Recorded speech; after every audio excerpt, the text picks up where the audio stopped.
Hello, hello, and welcome to ohmTown Daily, Season 2, Episode 318. Today is November 14th, 2023, and tonight we will be discussing 10 articles like banning mascots in America. Ah yes, social harmony, the dystopian opiate. Truck bloat is killing pedestrians. Turn this plane around, a horse is loose. 3D printing that fuses aluminum and steel. Vending machines that scream dystopia. If you can't tell, there's a theme apparently. A new sand dune lizard has been discovered. Tesla beeps the heck about reselling. The pizza making robots of Pizza HQ, which we've talked about before, but there's actually an interview now. And AI generated videos on YouTube soon need disclosure. That and more on ohmTown Daily.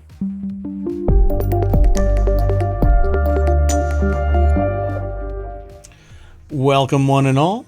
I am Mayor Watt, that is ohmTown.com, and up there is the Ring of Sentience for the sentient AI that watches over everything and doesn't actually need to be declared on YouTube as a sentient AI that's generating content. See, there's rules and regulations now. Oh, right. I guess I'm exempt from that. Hopefully, because I'm sure whatever bonkers, machinations that's going on that is dinging my YouTube channel right now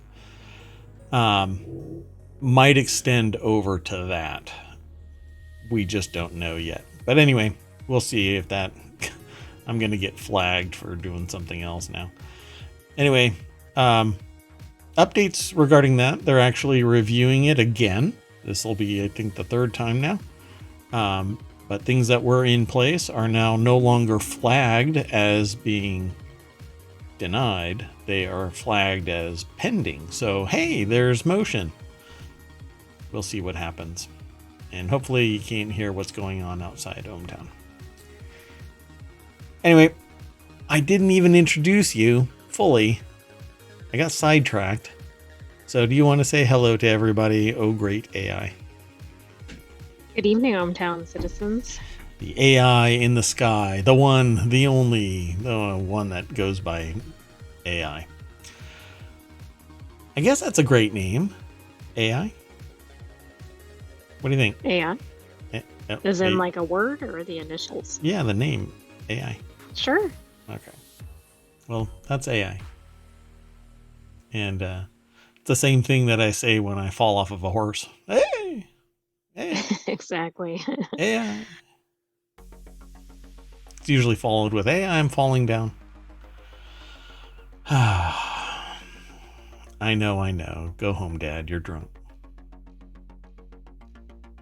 Okay. Anyway, we've got 10 articles. Set them all up. We might as well talk about them for an hour. Maybe a little longer, right? I think that's the plan. That's what we do every day. According to YouTube, over 709 episodes now. But it's not just news. 679 or so, I think, are our ohmTown Daily episodes, but others are tacked in there as well. Inside baseball, folks. Anyway, it's been a while since I said this. ohmTown is a news aggregation site, consists of 6 main channels and 50 sub-channels. You will find a topic in there that I think that you will like. And each one of these channels are to be channels here on Twitch, and by way of Twitch over to YouTube and into a podcast network of a bunch of niche topics that have copious amounts of news aggregated into it. Everything okay over there, AI?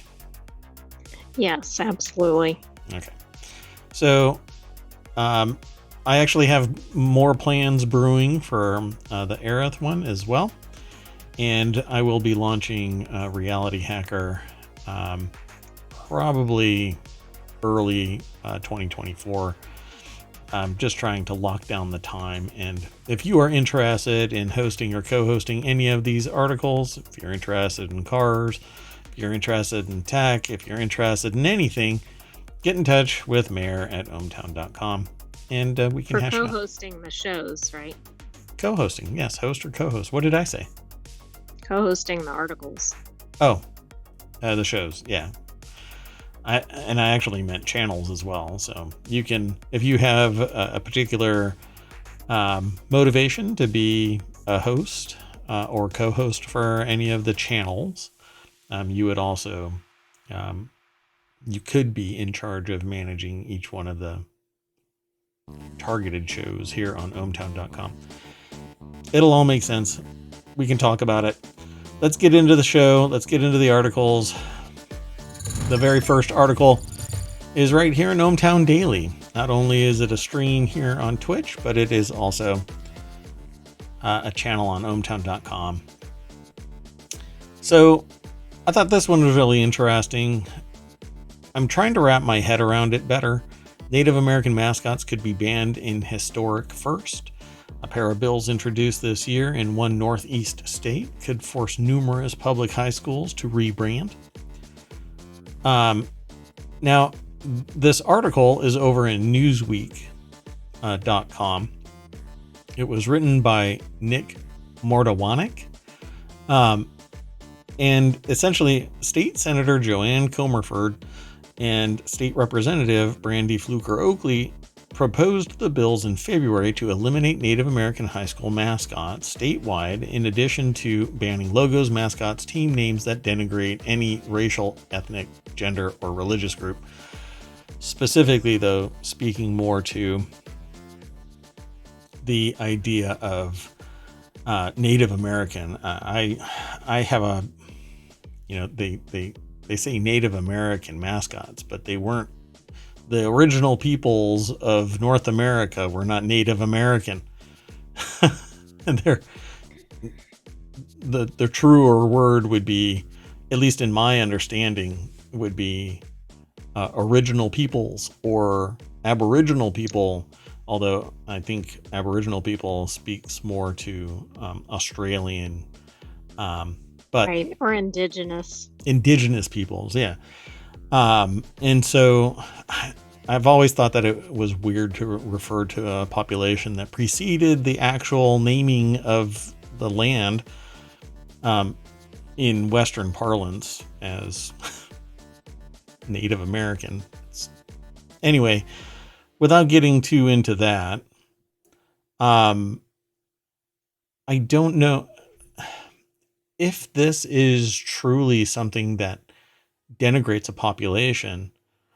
I don't know, right? Like, I've not heard of people, and I haven't done enough due diligence to warrant, me making a claim one way or the other. But I'm really curious if people are really upset about certain uses of certain mascots.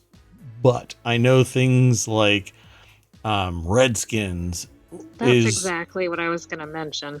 Just a horrible embodiment, particularly because of the connotations having to do with it. But the imagery and stuff like that isn't necessarily denigrating, but it's actually There's another one that comes to mind, the tomahawk. Yeah, see, and that is all used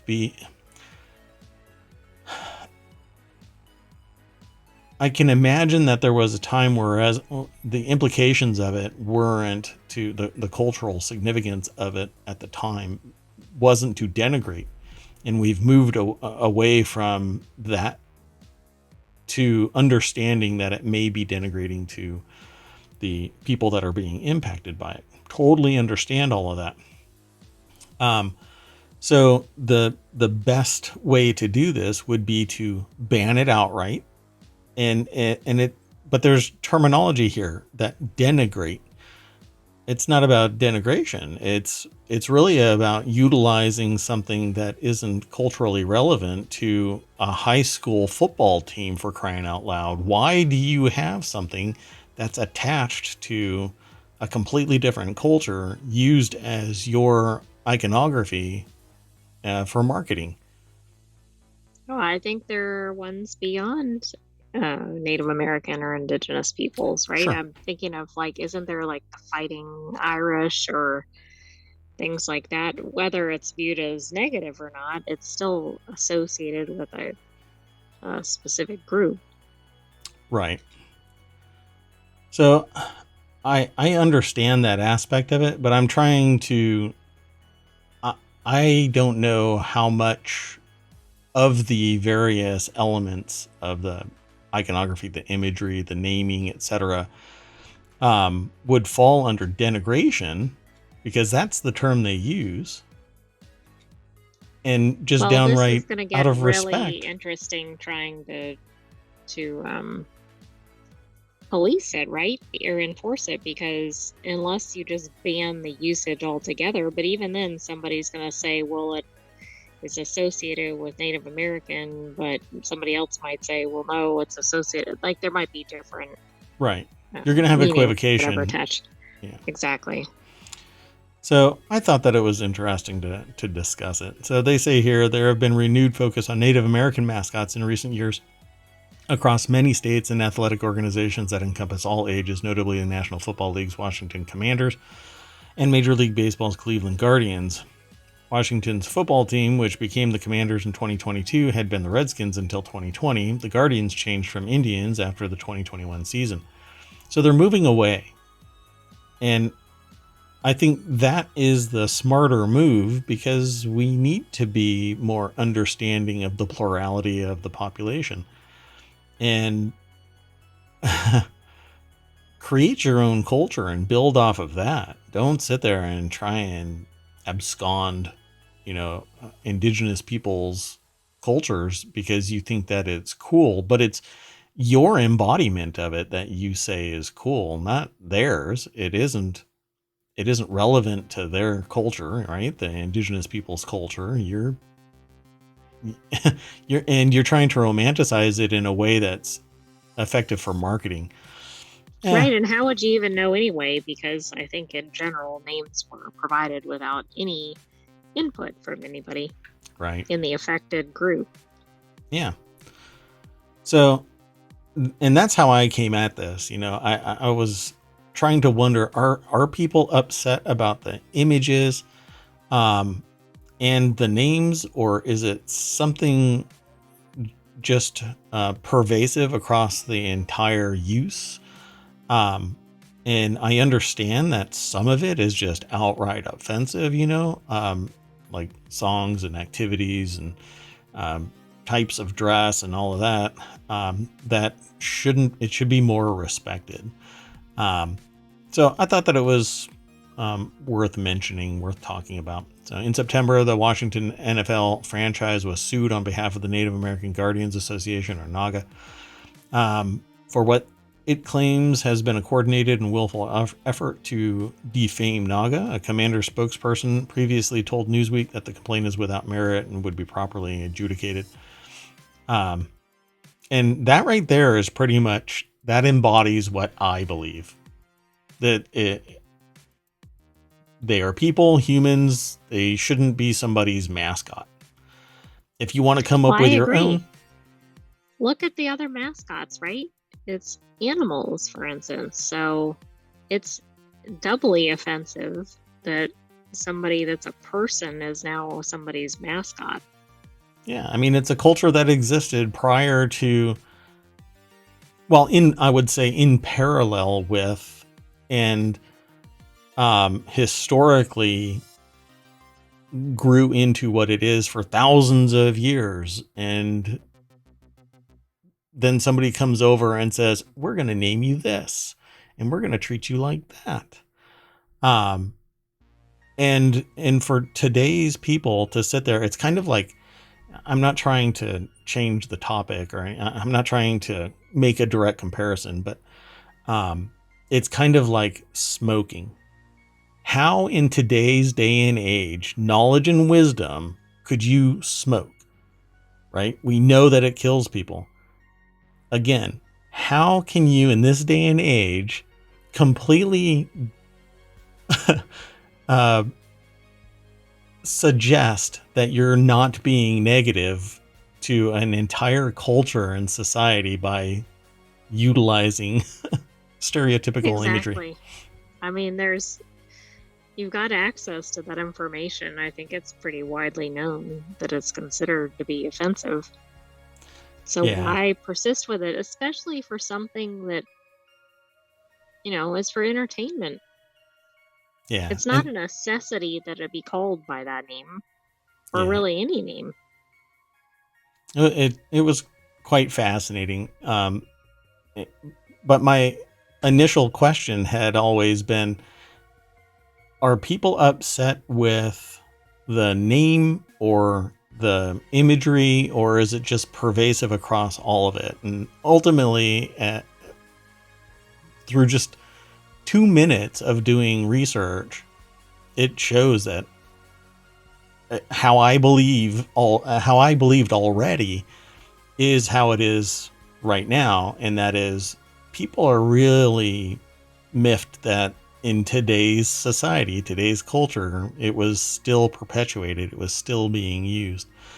So I think it's right. I think everybody should just remove all of this, and we can move on, um, and just accept people for who they are, and not use their entire society as some type of marketing scheme.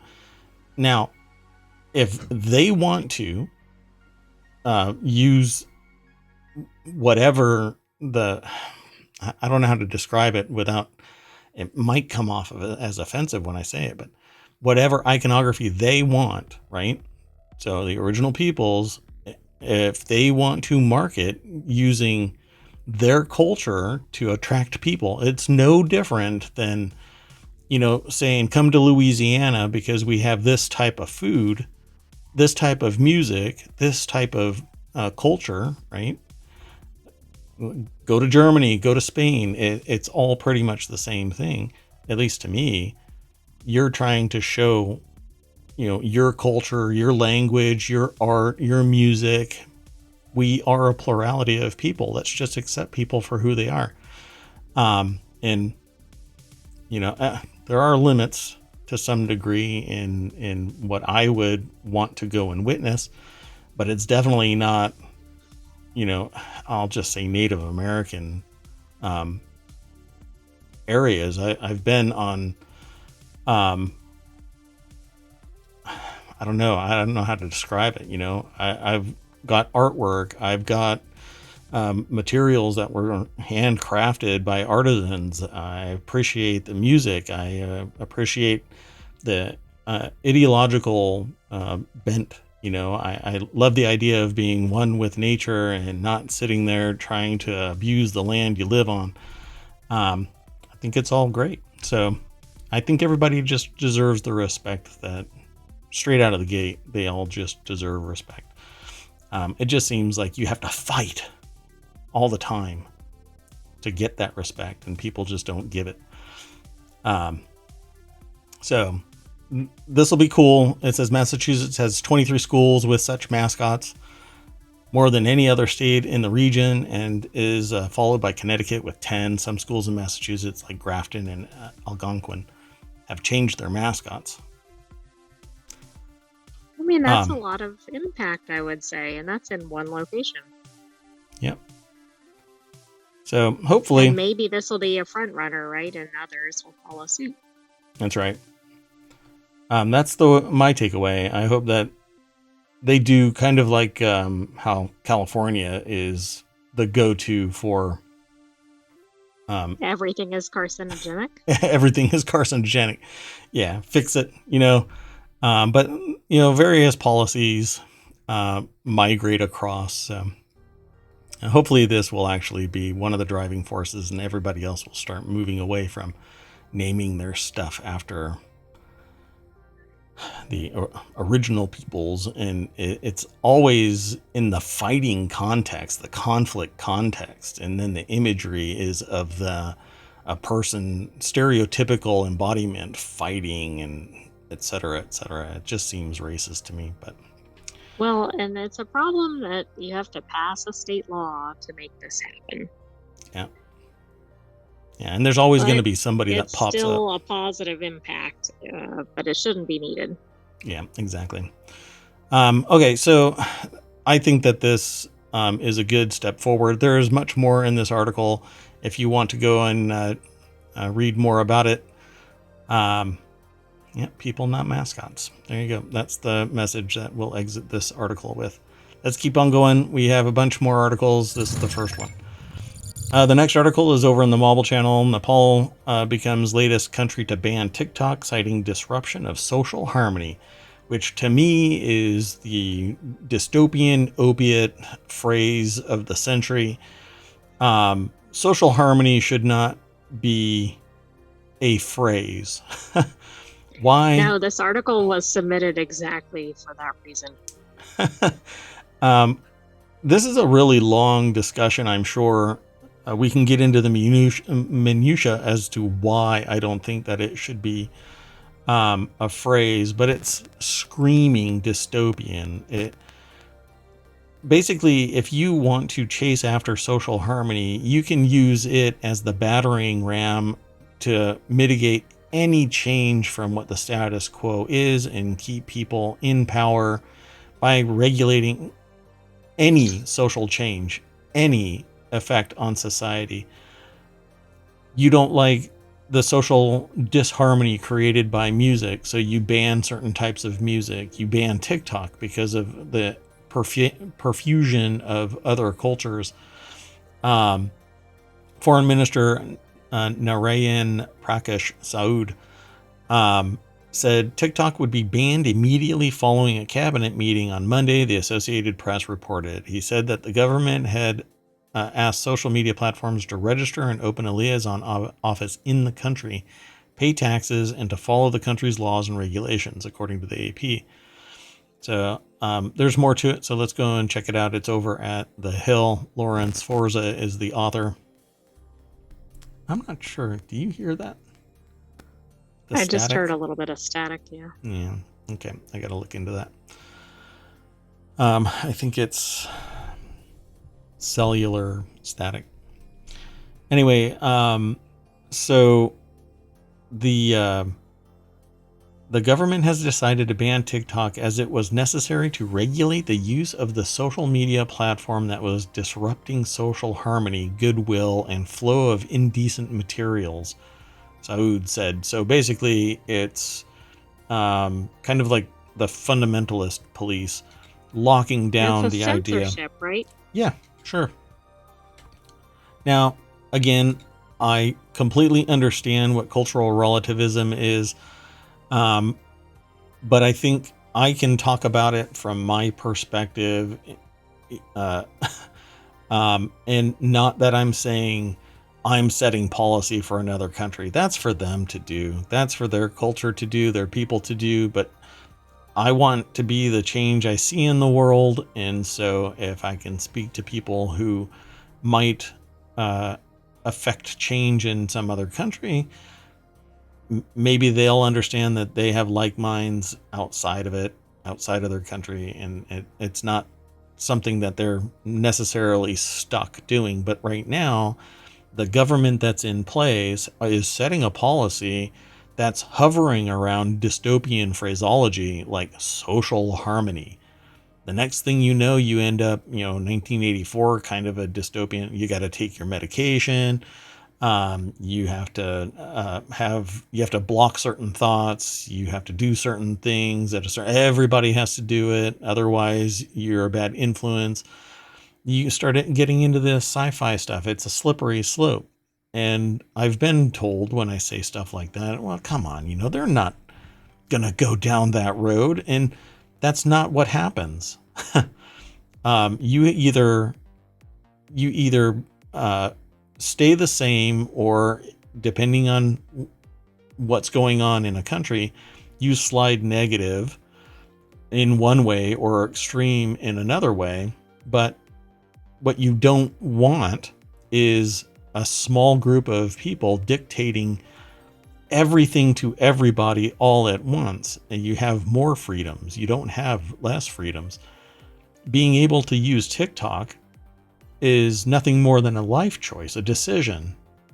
a parent saying, hey, I don't want you on TikTok to the kid, and the kid respecting the parent. You don't, as a country, ban an entire platform outright. Now, we have this problem. Some countries do. This is not where I would have expected it from. Right. And I am watching, even here in the United States, court the idea of banning TikTok because it is a different type of dystopian opiate. It's basically affecting a whole lot of people here in the States. And our federal government is trying to decide how to treat TikTok. The problem there, though, is the issue here in the United States is not cultural harmony or disharmony, it's about security of the internal apparatus. As people who work for the federal government have TikTok installed on their personal phones, and their professional devices are utilizing the same network, and so we don't know the full extent of what TikTok is up to. Even if they do have servers here in the States, we don't know about the divergent data set. Do I know anything about it? Meh. No, I don't know anything about the back end of TikTok and how they're owned by ByteDance, and they've faced scrutiny, like it says here, over the past year due to cybersecurity concerns that the Chinese Communist Party, or CCP, could potentially access the data from TikTok. Various insiders and outsiders say it is possible. I know from experience that, yeah, it absolutely is possible. Now you just have to have data finding forensic analysis to go and verify that it's possible or not possible, but that it's taking place. Why would anybody think that it's possible? Because you can have two complete different data streams and nobody knows where anything is going until you're on the inside watching the data flow out, or you're watching everything around TikTok. But what isn't taking place is people saying that TikTok is affecting the culture of America and therefore it needs to be shut down. No, this is about the security of the apparatus of democracy, because this is exfiltrating a bunch of information. TikTok has the potential of exfiltrating a bunch of information, and us Americans are so freewheeling with our data that we're willing to give up our colonoscopy pictures to anybody who asks, apparently. As long as we're posting them on social media, we're good. Yep, on that formerly named site, Twitter, which needs to add a couple more X's if you start posting things like that on it. Even now, though, people are like, I can't access it because it has x.com in it. So goofy. Anyway, so TikTok has maintained that it's independent of China and not subject to any requests for data from Beijing, and that it's taken steps to protect U.S. user data in particular. Well, who really knows except for those who are tasked with working the deepest edge of the servers at TikTok? But I just think that it's really wonky to say social harmony. It screams dystopia. But to keep on moving through the news, I'm going to have to tag this particular show as 20 minutes for one, 10 minutes for another. Because I've been just soapboxing about a couple of articles. I'll try to tone it down and keep us moving. Let's keep going. This next article is in ohmTown Daily. I'll speed up about this stuff.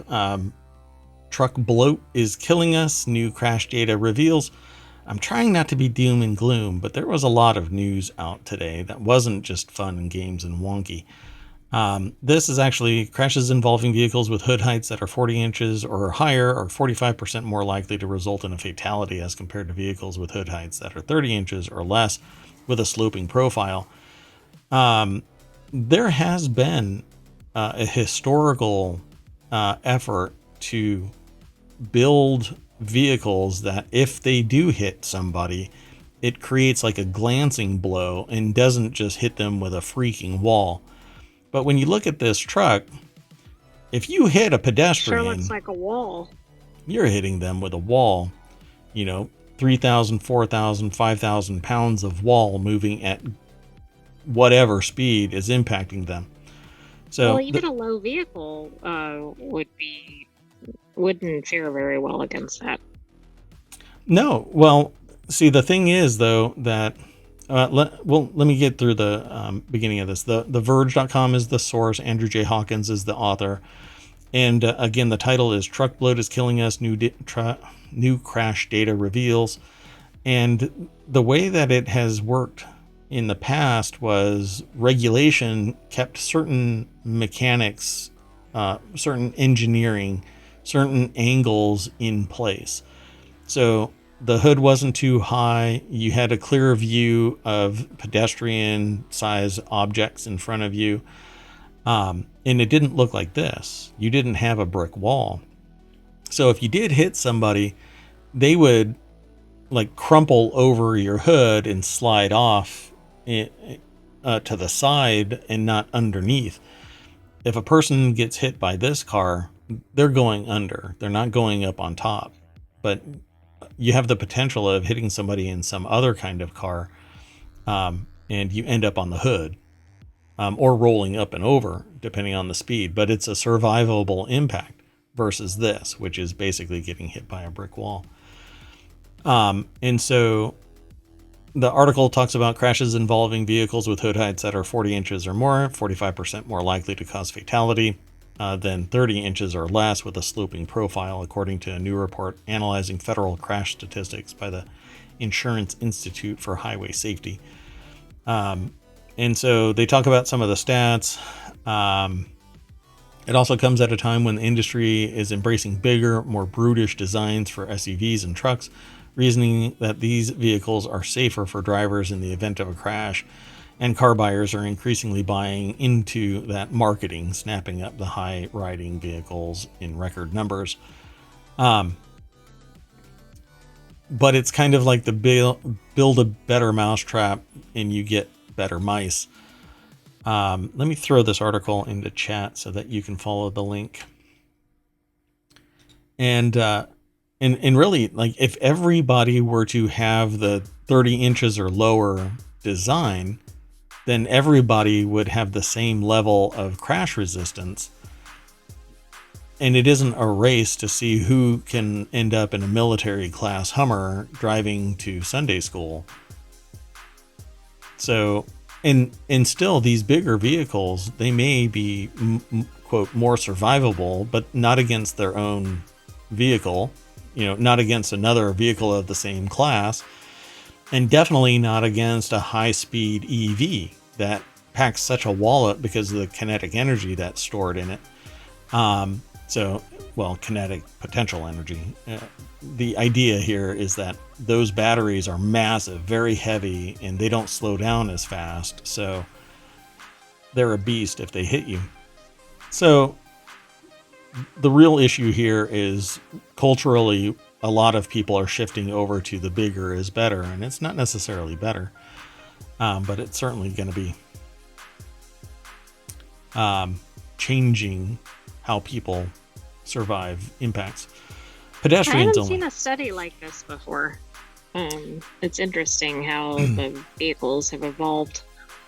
Yeah, so I know about this because I way back designed a car and I was trying to remove side view and rear view mirrors and use electronic displays, LED, LCD displays inside the vehicle, and like the National Highway Safety Traffic and federal law prevented me from doing that spec because they wanted analog just in case power fails or something like that. You could still just look out and see a mirror.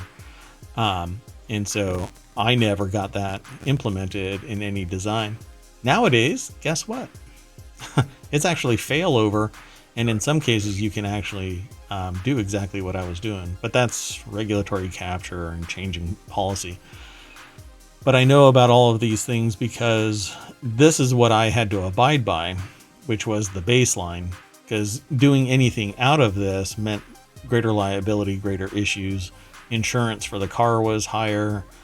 Overall, alignment with policy was no longer there. So you end up with, cars like this that end up acting like a brick wall and smashing into people. And for those in the podcast, a truck like the new F-150s are twice as big in the front as your standard sedan. So it acts like getting hit by the side of the car driving right at you. So it's pretty brutal. Now, it wouldn't all matter at all if people would just drive more cars and not walk anywhere, right? You don't need to walk anywhere. You should be teleworking too, right? The solution is not to have pedestrians. There you go. We're trying to cut down on emissions and everything like that. So we want more people walking, but not if they're getting run over. You know how it is, right? Make them move faster. So it says recently NHTSA said that it would update its new car assessment program, or NCAP, also known as the 5-star safety rating, to include advanced driver assistance systems like automatic emergency braking, blind spot detection, lane keep assistance. But the agency has yet to take into account vehicle design and especially size in its assessment, which has advocates fuming. But that's not exactly true. They had baseline. My understanding, and I'm trying to recall because this was 30 years ago, they had this type of spec in place because you couldn't have brighter lights than X. They had to have certain lighting configuration. Fender wells had to be a certain dimension in correlation to the tires, to the rims. The bumper had to be at a certain height, certain distance. There were rules. So maybe they're speaking of something specific, but yeah, I just don't. We're getting bigger and bigger in a time where gas is getting more expensive. People are getting bent out of shape about the cost and the availability of gas and the seeming bouncing of prices. This is not the trend that we should be going towards, but we should be going toward Fiats or similar sized cars. Or designing communities that are self-contained so that you don't have to travel for 4 hours just to get to work. We could go to remote work. What? You're a horrible business leader. Let's move on. Hey, the next article is over in ohmTown Daily as well. Here you go, throwing it right into the chat. A horse broke loose in a cargo plane, forcing the pilots to dump fuel and return to JFK. Not sure why they didn't just dump that horse. I mean, for crying out loud. Oh, wait, did I say something wrong? Sorry, the sentient AI just started throwing error messages. Wait, what? Everything okay? I said just a bit. Yeah, the solution is not to get rid of the horse. Well, I'm tired of these horses on this cargo plane. Oh, I figured you meant the cargo horsing around or something. Yeah, no horsing around in the cargo. A horse managed to escape its stall shortly after a cargo plane took off from JFK on November 9th. One of the pilots told air traffic controllers the horse could not be secured and asked to return. Audio of the request was posted on YouTube by You Can See ATC channel. A cargo plane had to return. So I don't think that that's the actual plane. It's just a Getty image that everybody apparently uses this kind of stuff, Getty images, to spice up their article. Anyway, Polly Thompson over at businessinsider.com put this article if together. They were able to get a picture of the horse, they might have been able to capture it, right? Actually, Business Insider usually does have tailored photos. Maybe there is a picture of a horse. So this is the ATC channel. So a horse escapes a stall in a cargo hold during a flight. And there is the video for it, and the audio is embedded in it. But let me pause this. Cleared to return to New York, the jet did a U-turn off the eastern coast of Canada.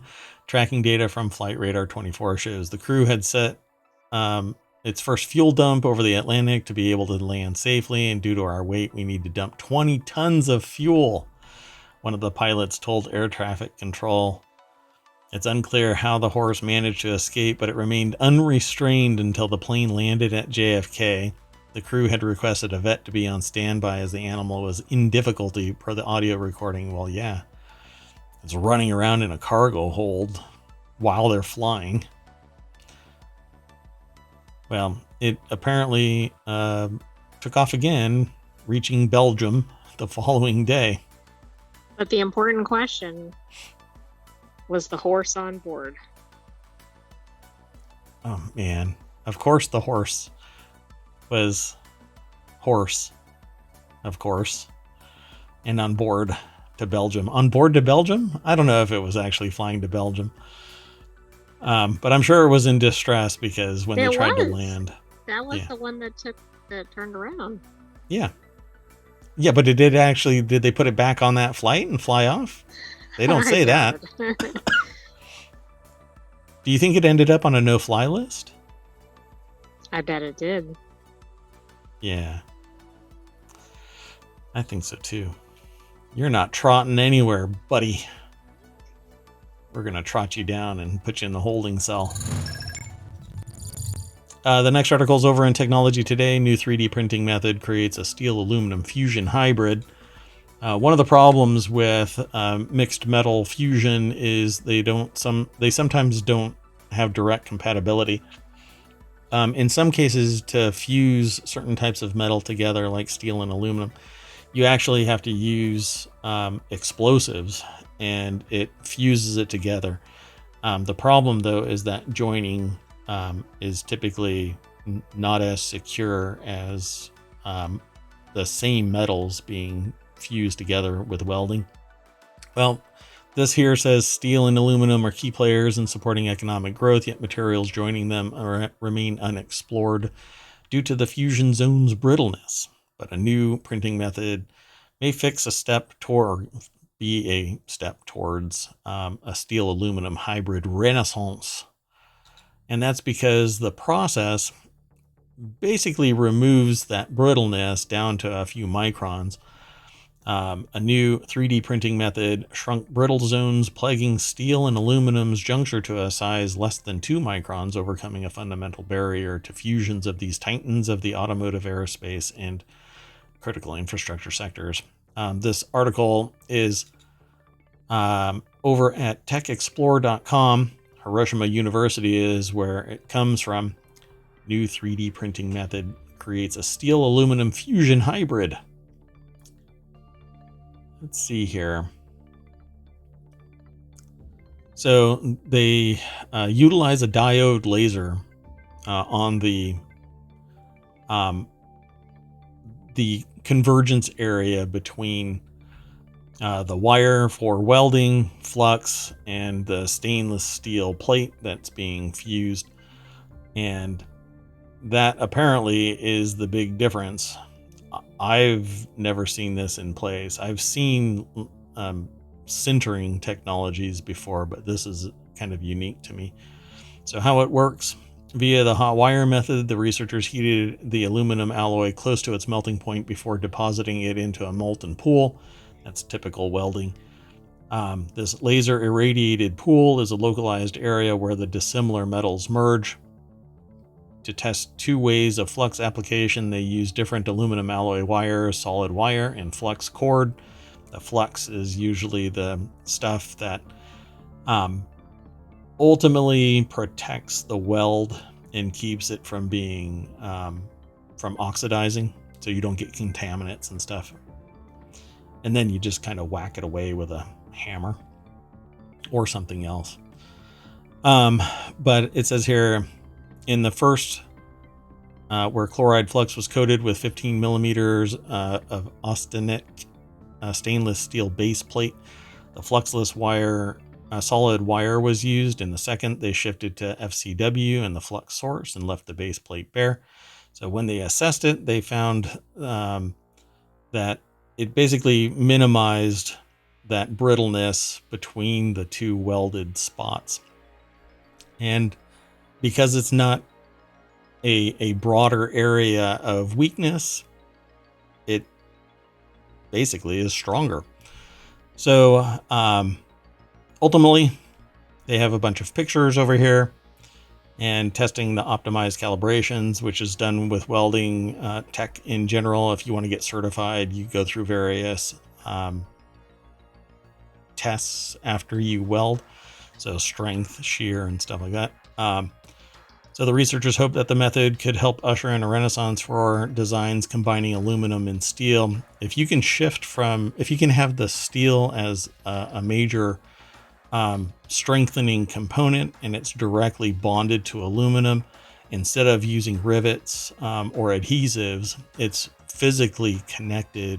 And so you don't have to use adhesives that can shear, because not all adhesives are the same. Much more secure, I guess. Yep, it's more stable and it's connected along a longer portion of it, and some type of torque or twisting won't just tear the bolt head out if you're just using mechanical connections. So this actually can change the nature of a lot of previously steel reinforced and then aluminum clad structures. Can this be used like in industrial size, like bridges and other things? Or Sure. Yeah. Because the technology ultimately is nothing more than welding with some additional considerations, but you can carry a diode laser around anywhere. The rest of this stuff is nothing more than supplies. You don't have to do anything special. So it's pretty cool.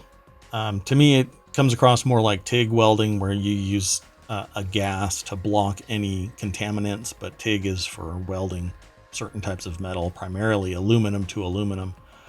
But this is actually really close to just TIG welding with a diode laser attached. So pretty cool. They could probably put the laser inside the welding tool itself, because it's basically just that. Although TIG is a little different, but anyway, won't get into that. It's pretty cool. It'll make it a whole lot stronger, lighter, and more reliable. So pretty cool. Let's keep going. This next article is over in ohmTown Daily. Oh man, I want to say, because this is the vending machine. Anti-theft vending machines could solve one of our biggest shopping frustrations. This wouldn't be a problem if people would just keep their hands off of other people's property till they pay for it. And that's why I said I brought this in as dystopian again, vending machines that scream dystopia. So when you normally go to a store, you would be able to just go into your store and buy stuff off the shelves. But now in many places, put it in your cart, whatever it is. Yeah. Nowadays, and for the first time in my entire existence as a human being, I went in to buy something. Hello, Choppa. Good to see you. For the first time in my life, I went into a store, and I understand that there are other places that are higher theft, greater criminality. That doesn't really solve the dilemma here. Knowing that it exists doesn't just admonish everybody as, oh, okay, well. But my problem is that this is spreading in modern society. For the first time in my life, I went into a store and I couldn't just buy what was on the shelf a week earlier. They put it behind locked boxes, and I had to sit there and wait for somebody to come and assist me. And that particular person was about as pleasant as that locked box, right? They were pretty embittered. Maybe because they'd been unlocking the box all day. Yeah, I suppose so. I had a conversation today that with a pharmacist, because we were talking about pharmacy tech, and they were kind of grousing about the fact that they have to deal with cranky people. And I said, well, you know that you're dealing with people at their worst. If they were happy and everything was perfect, they wouldn't be asking to get medication from a pharmacist, and the pharmacist has a bad attitude because all of these damn sick people keep showing up at the counter. And they were like, oh, yeah, you're right. And then they said it comes across really odd because the very next day when I bump into them somewhere, they're all happy-go-lucky. And I said, well, that's probably because they wanted to be treated a little differently than how they were treated. So it was a fun conversation. But imagine going into your store, and this is how it is nowadays. You go into your store and you have vending machines, and these vending machines, you basically have to go, I would like this item. And you have to justify your existence. And then they just kind of poot out a little, here's your item. And we're going to get to this point. Why do you even want to go to the store at that point? I don't know, because you don't want to pay somebody to deliver it to your house. But it says methods retailers use to deter shoplifting can make shopping worse for customers. Not can, it does. Vending machine. There is a vending machine company that hopes to use its product to replace locked aisles of merchandise. The vending machines are self-service shelves, eliminate the need to ask for an employee for help, except that it creates a level of frustration and friction for a consumer that has grown up not having to do this. And it screams dystopian. I mean, just think, you can't get something off the shelf until you barter your product with a machine so that you can get your item. And I instantly, when I saw this, I thought of Star Wars. They're on that desert planet, and they show up to Tatooine? It wasn't Tatooine. It was the one with Rey. And so they like put some junk item on the counter, and they get a couple of snacks in return. And it just blew my mind that we're that close, that there's a damn vending machine that I have to argue with. And what happens if it's not functioning 100%? I still have to wait for somebody who's cranky about the damn vending machines now to come and assist me. Well, again, I think it was Jakku, by the way. It is Jakku. Thank you. So, this article again is over at Business Insider. Gloria Dawson is the author. And it says here, over the past few years, many shoppers have increasingly found merchandise locked behind walls of plexiglass, been stopped by employees checking customer receipts, and in some cases encountered shopping carts that lock in place if they're moved too far from a store. Those are old school.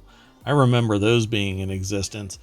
Although the company that I facilitated, I'm a consultant, and I told them not to bother with that kind of stuff because somebody's just going to start knocking that stuff off. They're going to come with a hammer in the dead of night and be pissed off and just start destroying it.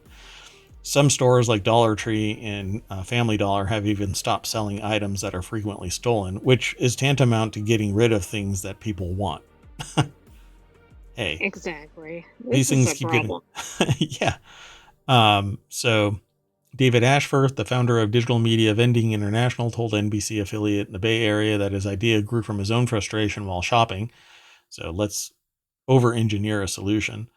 They got stopped from just buying something off the shelf. So, and they even say, I had to wait for somebody with a key. And it was at that moment that a light bulb went off. How do I make this more dystopian? So that's not what he said. He said a light bulb went off. Ashforth's huge modular vending machines with robotic arms can replace a store's aisles shelving. According to the segment, customers can pay in advance online or in a store. They receive a code or receipt and use it at the vending machine. I don't even understand this as a consumer. Just a little bit of friction. Just a little bit of friction. Pretty soon, what you're going to have to do is pay in advance, then strip down to nothing but your underwear, go into an antechamber and have a body cavity search, and then go in and get your milk. Or You know just what? Retailers are going to lose out on this because how are you going to do an impulse buy if you need to pay in advance? Oh, yeah. And you know And me. if you see something else, you're not going to go through all those steps to add something or to do a second transaction. Yeah. I mean, just the other day, I went in to get soy sauce, and I ended up with the entire Asian Foods shelving unit. I But see, am you only would have bought that one bottle. I am the reason why that business probably exists. And if they were to do this, I would go bananas. It's just too much friction. This is probably the dumbest idea, but it's for stores that have high loss. But then if you look at the stats, all of this talk about high loss actually isn't real. There's a lot of people talking about various like store invasions and whatnot, but as an average, apparently the amount of loss is still hovering around 1.5%. There's just certain instances of smash and grab, en masse, like coordinated theft, mass theft, or whatever. Yeah. And but I'm sitting there, and what's funny is the video and article that I read, which isn't, we're not talking about it in this, but the sources that I read, they just go, oh, it's part and parcel to conducting business, and I'm like, why is this acceptable? We've made it so we can't touch somebody who's robbing a store, because of the liability that the owners have if somebody employed gets hurt while trying to stop somebody robbing a store. And so I'm just kind of flabbergasted, because there was a day and age where I could sprint out of a store and tackle somebody like a lineman, and like a like a linebacker. I could can't just imagine that today. Yeah. Nowadays, if you hobble somebody on their way out from robbing your store, you get sued into oblivion. And thus is born the dystopian 5000 vending machine. Anyway, let's keep on going. I know that I've got a lot of soapboxing under my belt today, so let's keep moving forward. This next article is over in ohmTown Daily as well. New species with hieroglyphic pattern discovered among sand dunes. There you go.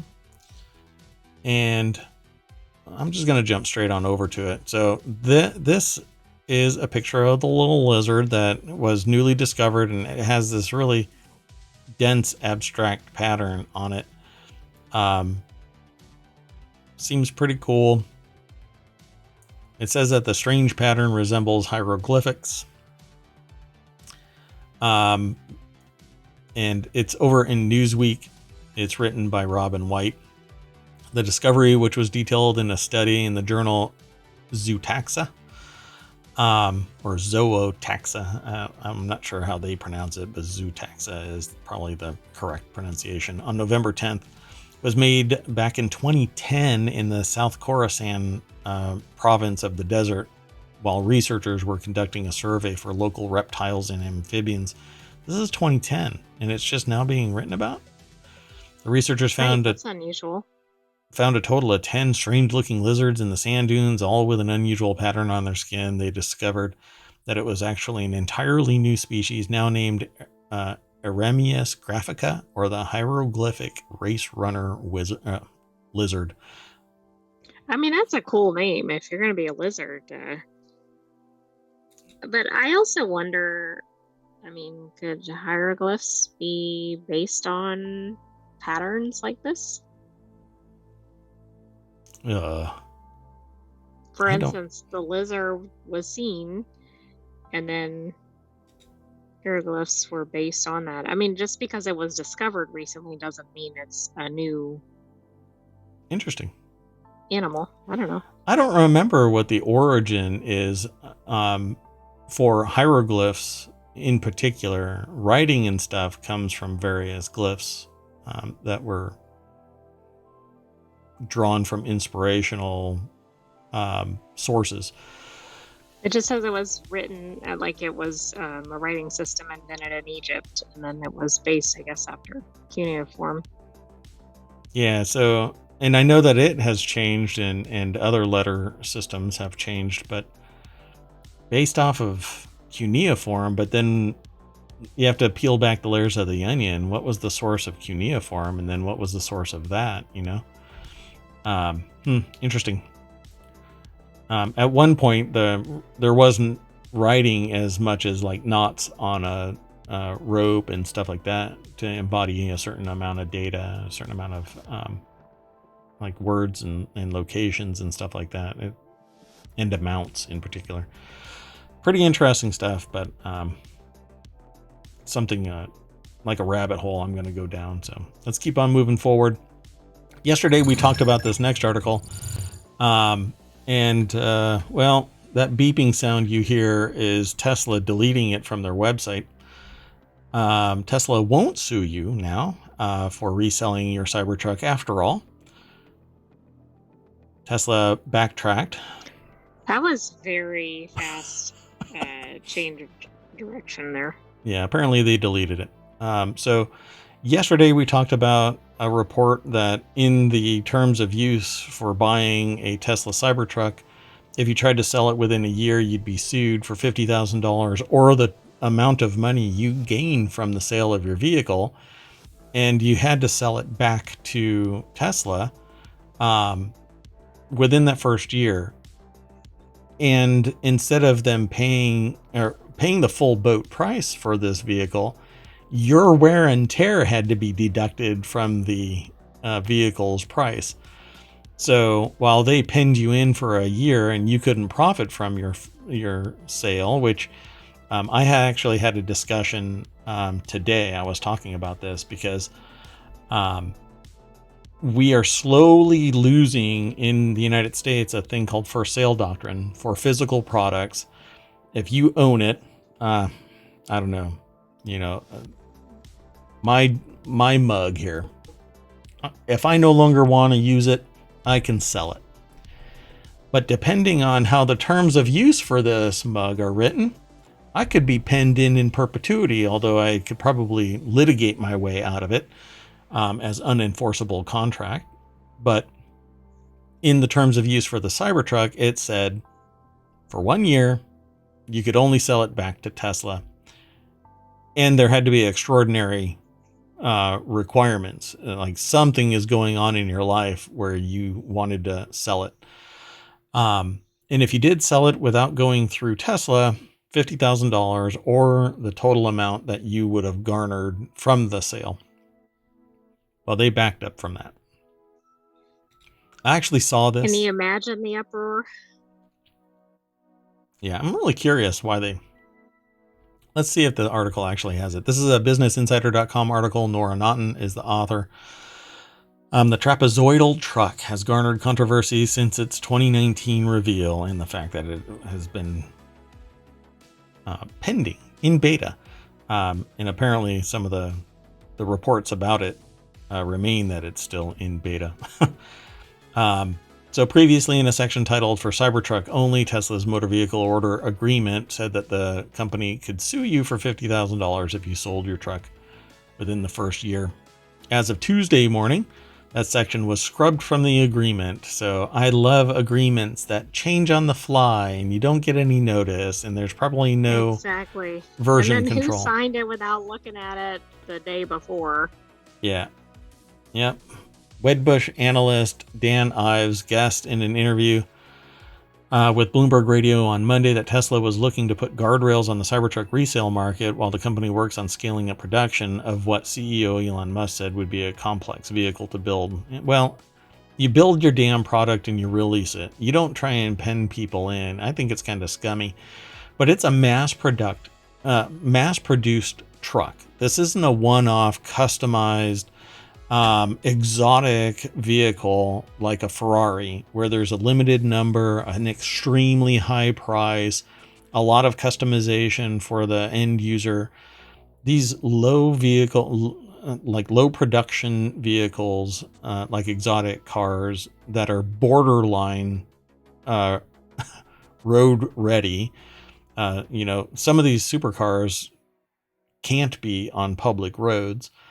But this is supposed to be a mass production vehicle. And so we're trying to put guardrails on who purchases it and if they want to keep it for a year seems impossible to justify and impossible to defend in court. And that is why I think that it got punted.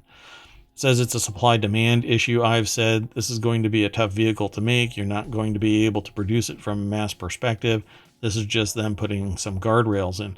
No, this is trying to stop anybody from selling the vehicle once they have it for a year.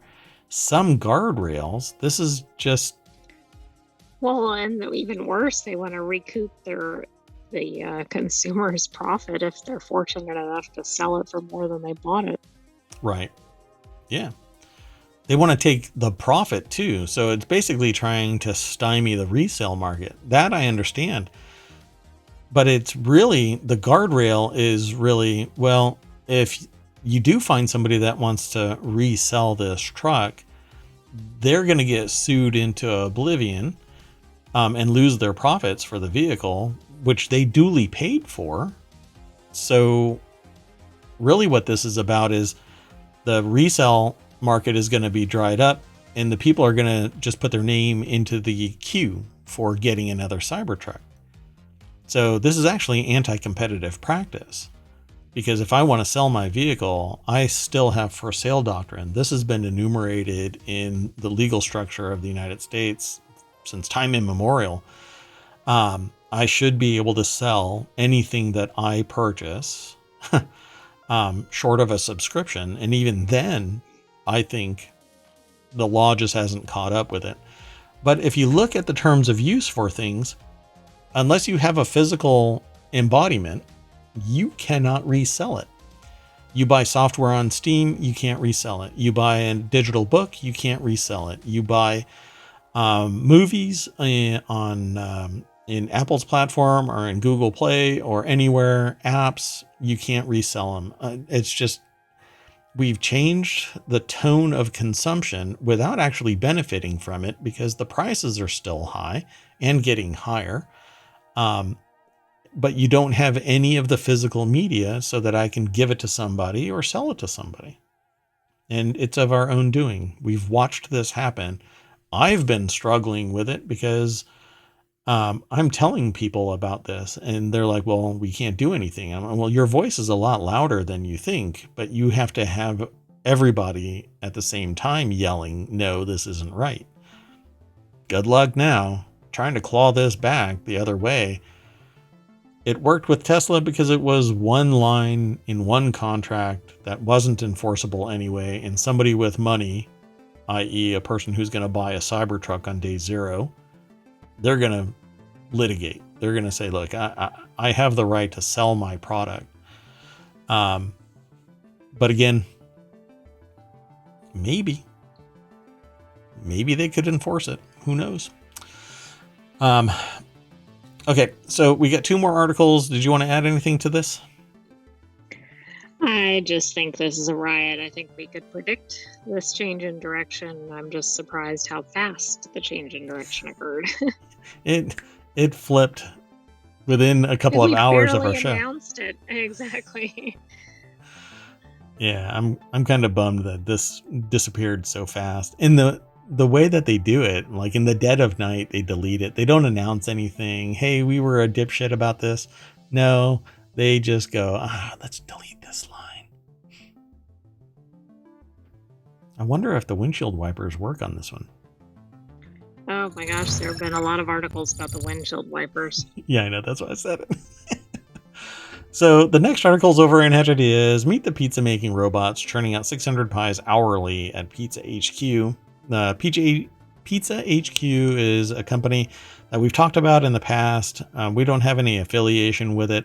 I was hoping that I would see pictures or anything like that, but that's not actually what this ended up being.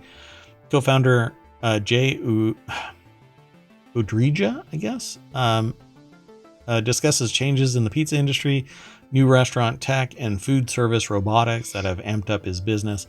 It's an entrepreneur.com article. Sean P. Walchef, I think is their name, put the article together. And there is an actual video called How Pizza HQ is Using Automation to Lead a Robotics Revolution in the Pizza Business. It's 45 minutes long, so you're going to have to be interested in business, automation systems, maybe the pizza industry, restaurant tech. But I found it kind of interesting. They don't go into the actual robotics. They don't show the system, at least not in my air-gapped portal. I don't see everything the way a lot of people see it. So let me throw this article into the chat. Doink. But through this automation process, they are removing the human component that can slow down a business operation. It's part of what they even call a robot revolution. I keep warning people that automation is coming for most jobs, and what would have been a sophisticated operation like pizza making, because you see the romanticized pizza chef throwing the dough in the air and it comes back just like perfect. I know that there's a pizza place just outside of ohmTown that makes pizza that I would crawl across broken glass to get to. And if they were to automate it, I don't know. The Little Caesars is probably the closest to automation that you can get, but it's powered by humans. And their pizza is good. Even great when it's reheated in an air fryer, but a fully robotic production line making 600 an hour. It has to be for mass production. So it says, what we didn't want to do was sacrifice quality, explained Pizza HQ founder Jay Udrija to Sean Walchef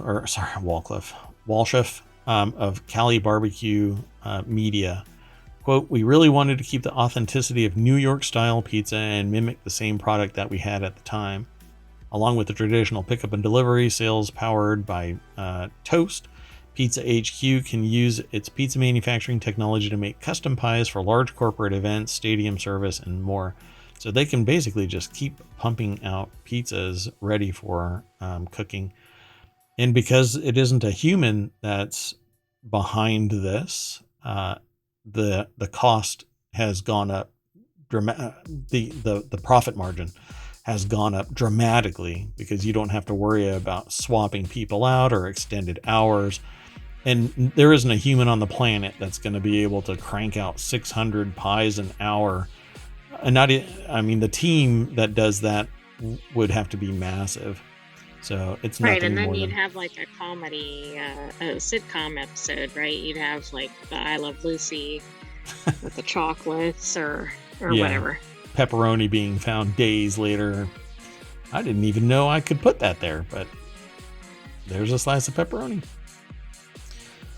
And it's these kind of jobs that used to be entry level for somebody getting into like going to school and then they work as a pizza maker at a pizza restaurant somewhere. Those are going away to automation because now they know that they can produce it. And that's just the nature of technology. So where are people going to get their entry level first job when they're 16, 17, 18 years old? Yeah, not there. Well, and where are those CEOs going to start out? Yeah, everybody's getting sorry for the dead air. Everybody's getting priced out. by automation, by technology. You basically have to be born with money or somehow find some way to save up enough. Rando Taka, good to see you. Zero marginal cost society is coming on account of human labor and income. Well, we're going to end up with the requirement for businesses to pay into a fund for basic income. And then I don't know what the upper limit is, because as jobs just can't be replaced, you can't just go and get you can't just go and get another job somewhere. It just doesn't work that way. But humans keep saying that to other humans. Oh, you'll just get another job somewhere else. Rando Taka says exactly what my conversations have led to. You tax the robots. So basically a super fund that's born from automation. Companies are taxed for all of their automation on a per unit basis, and that goes into a super fund that gets distributed to people who are going to get retrained to skill up to a different classification of job. But at some point, there's not going to be enough return. You're not going to be able to pivot enough people into a job, and then where do you stand? Again, it goes back to basic income. So these conversations have always led to the same thing. Okay, everybody keeps on automating. So what's going to end up happening is we're going to have a crisis of conscience and go, well, we got to change our ways. Let's put humans back into certain positions. But then people are going to go, well, why should I be doing this job? It's menial labor. I don't want to sit there and do a warehouse job where I'm just stamping metal stuff. All right. Well, then what? I'd rather do that than nothing. Yeah, some people would rather do nothing. Hence, you end up with this term on the dole, right? There's some people that just don't go and work and they get a little stipend from the state. It's going to be a hot mess, but education is key. You get a good education, you keep on enhancing your skill set, you become that person that is indispensable within an organization. Randotaka says, depending on the labor cost, every process can be automated. It just takes time. Absolutely. That is exactly what I tell everybody. Whenever I'm consulting, whenever I'm doing a talk, I basically, and I don't know if you've been here for this, but if I can take what you do and turn it into a series of steps, you can be automated. And that means that all I have to do as a business owner is find that sweet spot where I can recoup my costs, which is almost guaranteed if I can enumerate your steps and pump out more product than you would ever have done as a human being. And I don't have to worry about your attitude about overwork. I will make my money back faster than if I actually kept you on the line and kept my extra $250,000. But that bot will pay me back multiples of what it cost me to be a gracious employer and hire a human being. And it sounds really bad for me to say it like that, but I'm telling you how a lot of business owners think. Humans are the biggest cost to an enterprise unless you are in a very niche market where the materials are costly. Randa says a couple of other things. I will not say that my job is to do this. It doesn't sound bad.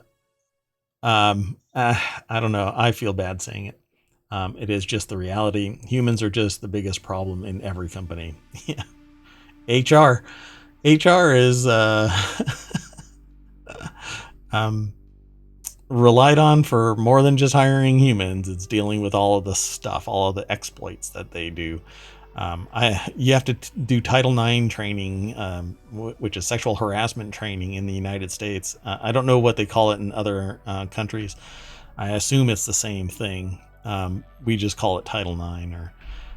sexual harassment training. And that alone is, depending on the organization, millions of dollars in babysitting just to keep people from, saying things that they would never say to, their kids. And they would never do this, that, or the other. But somehow in the workplace, people think that it's okay. But automation is coming. And Rando and I should probably talk. Well, I'll have to come into your chat and or over to Discord and chat with you. Because, I talk to businesses and people about technology and utilizing that technology to augment their business. But I may not be that specialized. So anyway, let's go on to the last article. And this one's over in Technology Today. This came out today, and it is that YouTube creators will soon have to disclose the use of generative AI in videos or risk suspension. So it's pretty heavy hitting. If you produce videos, I think the real nature of this is if you produce videos using generative AI, you have to flag it as not your work, essentially. Randa said, we'll back up for a second. Randa said, you talked about Tesla earlier. They are the master of automation, and still you pay $100,000 for a car for rent, because don't you dare sell it for $150,000. Yeah.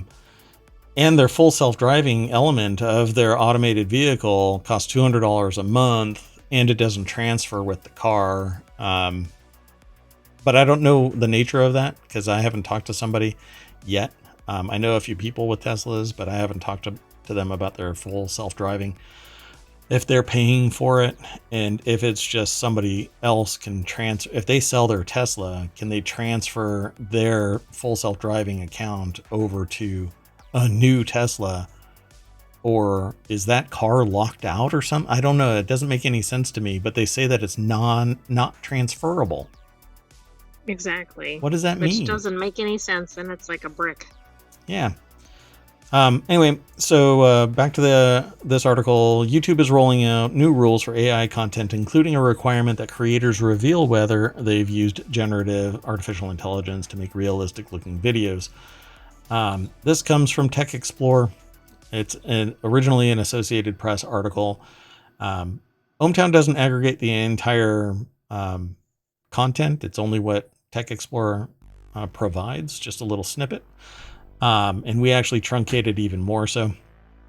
But the article is longer. And so it says, in a blog post on Tuesday outlining a number of AI-related policy updates, YouTube said creators that don't disclose whether they use AI tools to make altered or synthetic videos face penalties, including having their content removed or suspension from the platform's revenue sharing program. Quote, generative AI has the potential to unlock creativity on YouTube and transform the experience for viewers and creators from our platform. Jennifer Flannery O'Connor and Emily Moxley, vice presidents for product management, wrote in a blog post. Quote, but just as important, these opportunities must be balanced with our responsibility to protect the YouTube community. So they're hinting at the fact that the content creators are supposed to be human powered, and automation can actually dilute the population of content that's created by humans. I've had various conversations over the last year and a half regarding this. And frankly, I continue to be of the mind that people are going to appreciate the human generated content. And for many of these things, it's easy to tell that it's AI generated, but I appreciate flagging something as AI generated. It also helps in the fact that AI generated content in the United States can't have a copyright. So all of the videos, all of the pictures, all of the music, everything that's generated by AI can't get a copyright here in the United States. I don't know what the disposition is in other countries. But here in the States, no, you you can't get a copyright. So this is going to be quite interesting when people feel empowered to just go and take everybody else's AI generated content and doing mashups. Yeah, I think that's going to create a whole other set of problems on social media. Yeah. Randa says there's thousands of channels that just AI generate content or rip it. This is horrible in shorts, TikTok, for months already. Yeah. There's a lot of audio that's generated by AI. There's videos, short snippets, and stuff like that that I've seen. It's basically just overwhelming. I'm starting to think of it kind of like what happened with Dig versus Reddit. Dig at one point was Reddit that had a more liberal feel to it based on, I was part of the Dig community and on Reddit. And so Reddit was very focused on more academic discussions.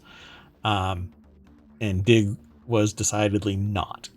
And then Dig made this pivot where it basically allowed everybody to just flood the thing with what amounts to fluff.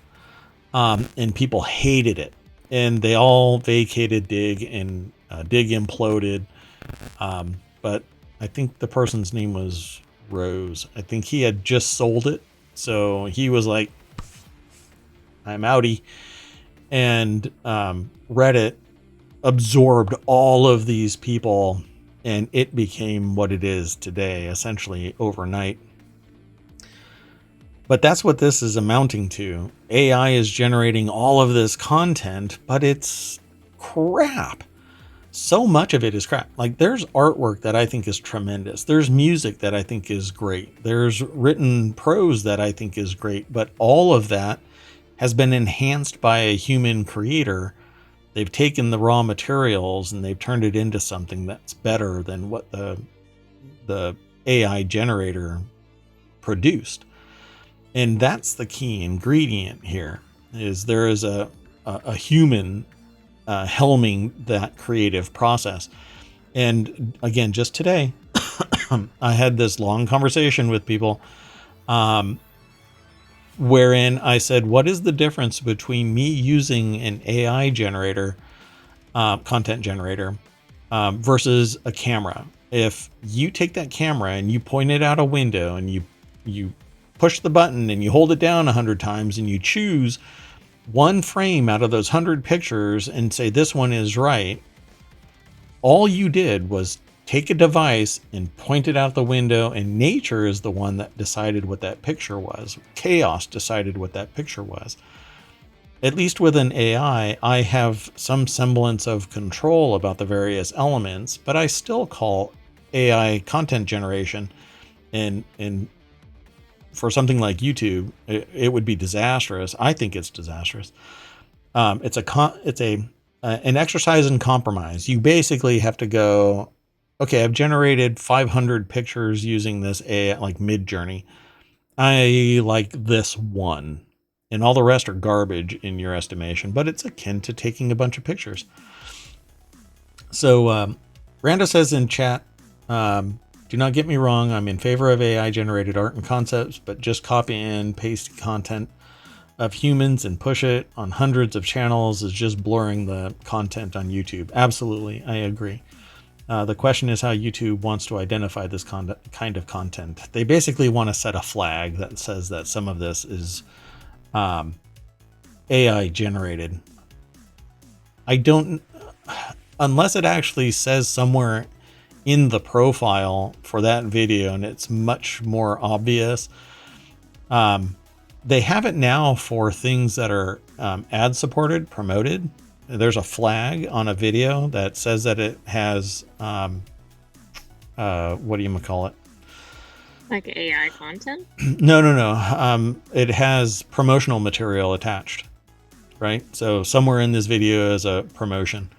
They have that already on YouTube. Putting another one, you're going to basically get like a pre-roll of all of these caveats. It was generated with AI. It has promotion involved.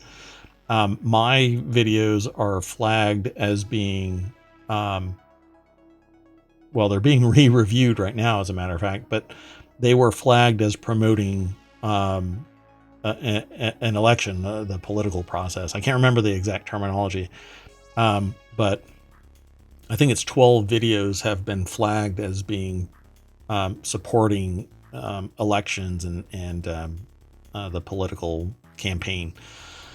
Now, no, we use the word election because we are a virtual town called ohmTown, and people get to vote on articles, but I've had several weeks of discussion about this. So Randa says, isn't a lot of video edit software using AI and fills in gaps that are not there? I mean, CGI Mr. Beast videos are not real. Yeah. There are AI programs that are filling in like dead air and fluff and stuff like that. Yeah, I think all of this AI generated stuff really is reducing the quality of the overall number of videos. That's why discovery is such a problem for YouTube and other platforms, because there's so much being thrown into YouTube. What do you do? Where do you go from there? Trying to find something is really odd. And I don't like the way that YouTube does it right now, which is if I click on one video, I end up getting a ton of that same type of video. I'll give you an example. I clicked on a video about wax seals because I was like, wait, people are doing ASMR of wax seals? So I clicked on one and I got 12 in my playlist. I'm like, my God, all I did was click on one. You're beating me to death with all of these videos. And so I had to go back in my history and delete it. And then it reset. But I don't want to have to do that. So YouTube's algorithm basically just starts pounding things that maybe you're interested in, but it doesn't really know me. And so it's the moment that it gets just a taste that I might be interested in something, it just starts throwing everything at me. Brenda says, you tell me about discovery. Yeah, well, I'll have to pick your brain. You're coming at me with a subtle context that I don't know yet. 100% same with everyone. I clicked on one WWE video and holy moly, I got them for weeks in my suggestions. Yep. Yeah, you have to go back in your history and delete it. Otherwise, it'll keep on throwing it at you. And just if you go off your standard watching mode, all of a sudden, risky click. Every single video becomes a risky click. So yeah, this will be interesting. I think generative AI really does. It has the potential to unlock creativity. I absolutely agree. The problem is when people use it without any fidelity. They don't look at it and go, this meets the highest quality standard that I can muster in myself. They go, no, this is awesome, and AI did it. Let's throw it out there because it's cheap for me to just throw it out there. And let's not disclose that an AI did it. Correct. Yeah. And I think in all cases, if AI is involved, then it needs to be disclosed. And I don't know if I have it on my show, but I've said it time and time again that my thumbnails are generated from an AI. I actually stick several of the segments, titles that I've come up with into Midjourney, and it sometimes mashes them up in a kind of fun way. Like yesterday's fast food footwear thumbnail is generated from Midjourney, and I thought it was fun. But I agree with the artwork. I do several of them, and then I go, yeah, I buy into this. But that's fine. This is going to be inconsequential. I think people will still enjoy whatever they enjoy. It's just going to flag it as AI generated, and what amounts to YouTube Puritans are going to eschew AI generated content, while others embrace the technology, and they will sit just like Reddit not Reddit, but Twitch has now various channels that are entirely AI generated content, and people will sit there for hours and just let it stream. You know, like I tell people every day, if you put content out, if you build it, they will come. If you start streaming, people will show up. You just have to embrace your community, and you have to have some type of compelling personality. Although you also have to commit quite a bit. So like I have a hard time because I do 1 hour a day. It turns into 2 hours when I start soapboxing. But 1 hour a day doesn't necessarily mean that you're going to get a whole lot of people clamoring for that 1 hour to your channel. And it takes time. Whereas people who have committed to 8 hours plus a day have, 3,000, 5,000. Co Carnage, for instance, has on the regular 15 to 20,000 people watching him play games. And so depending on what you do and who you are, you will get an audience. But undoubtedly, no matter what it is, you'll always find some audience. You might have to market yourself, broader band. But yeah, I think that if you are interested in something, start streaming now. If you use AI, it better not be for verifiable content, because if you try and spout facts based off of AI generated content, you're in for a rude awakening. Because AI generated content that's fact based is always going to be bogus.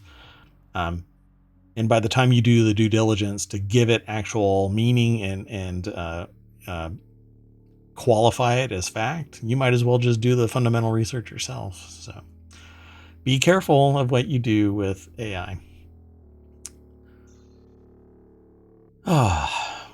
So what do you think? Do you think this is going to make any difference? I know the AI has kind of just been chilling. I think it might make a difference at the beginning when this is rolled out, because some of it's going to be distinguishable. But I think over time, I don't know that it's really going to make a difference. Like, I think if people will get used to having AI around, right, the creators are going to do one of two things. They're not going to use AI, or more likely, they're going to use AI and just disclose it. Right. But if there's a lot of it out there, it's really not going to matter. Yeah, and if consumers are going to consume, what does the platform really care? And the people that are producing it are going to be in a perpetual argument with people who are antithetical to, the creator concept, because you're using AI, you're a horrible person.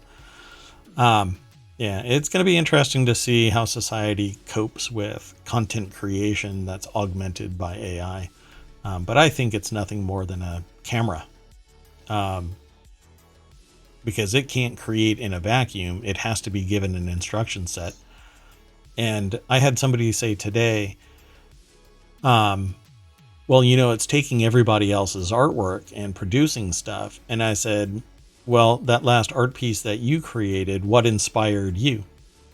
And the whole group, there were 18 people today, and the whole group was like, whoa, I didn't even think about that. But inspiration isn't inspiration from the AI perspective. It's just content, right? It doesn't get inspired except for the instruction set saying, if this, then that. Whereas we see something and we go, oh, that inspires me to create, either music or art or written prose or whatever. Society's in for a rude awakening because AI never forgets anything unless you tell it to, and it evolves faster than humans do. We're going to have to treat it as a tool. So anyway, with that in mind, we will end up talking about this as time goes on because it's not going anywhere. So we are, though. Let's get into the party bus, drive back down Main Street. Then we'll mash this little logo, If you're new here, yes, I've changed the coloration of ohmTown. Even here on Twitch, the imagery has changed, and this is where it'll be for the future, at least until I don't know. I suddenly need a change, but that's it. We always refresh this and then go through the news. We might sometimes jump through the news really fast because it's either a messy political thing or something is going on that wasn't going on prior to the show's start. If you've never heard of Berkshire Hathaway, go look up Berkshire Hathaway Class A shares. That'll be an interesting awakening to just how big a business can be and what their stock price can be. Aren't they the one that never does the stock splits? Yeah, Warren Buffett doesn't like stock splits for any of the businesses that he is a major investor in, so he shies away from it. But his Class A shares for Berkshire Hathaway are quite expensive.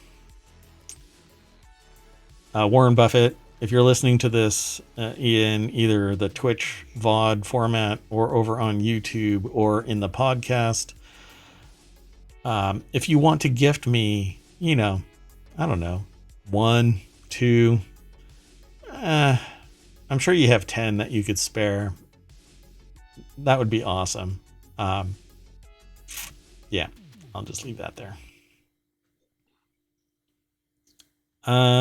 Let's see what else. Gosh, there's just some stuff that I just don't want to hear about. That's right.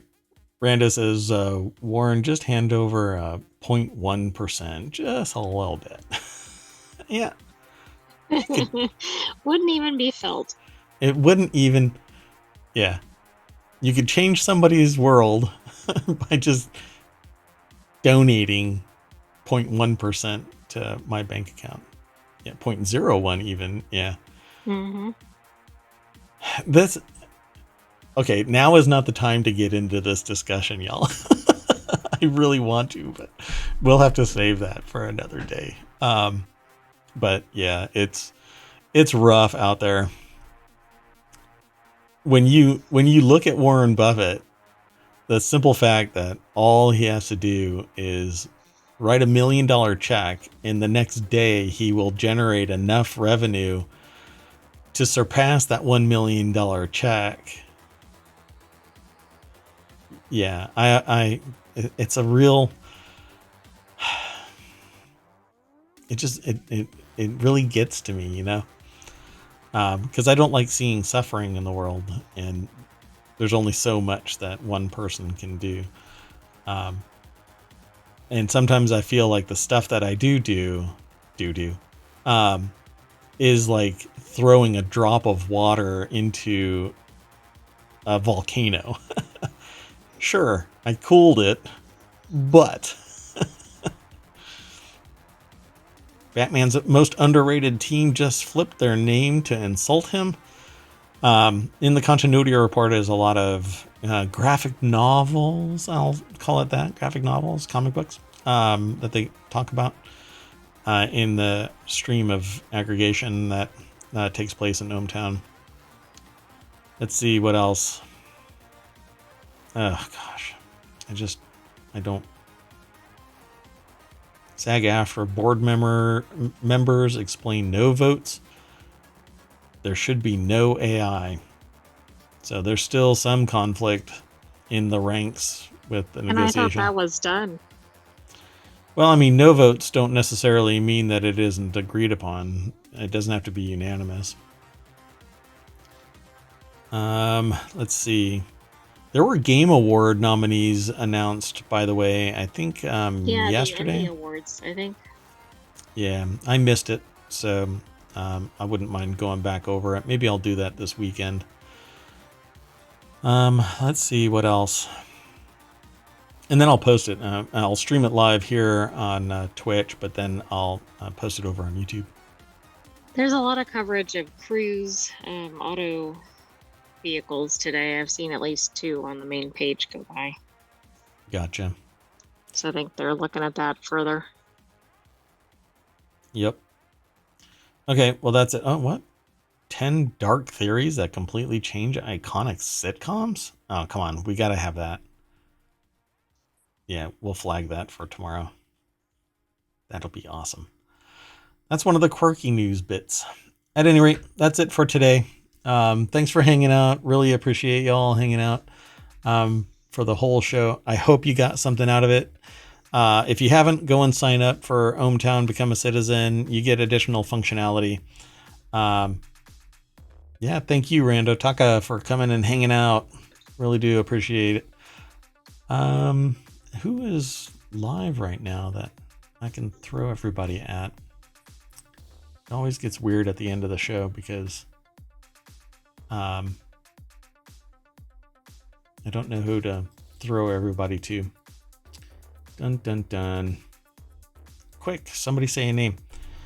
And in the meantime, I'll close out the show. I am Merwat. That is ohmTown.com. And up there is the Ring of Sentience for the sentient AI from on high that watches over ohmTown. You want to say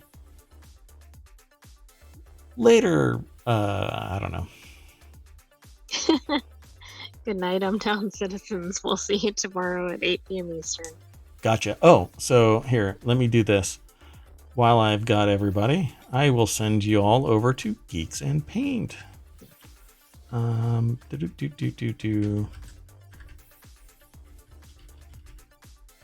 I think I can just do that. Yep, there we go. Thank you all. You are awesome. I will see you all tomorrow. 8 p.m. Bye-bye. Oh, let me hit that right now. Boink. Take care, everybody. Bye-bye.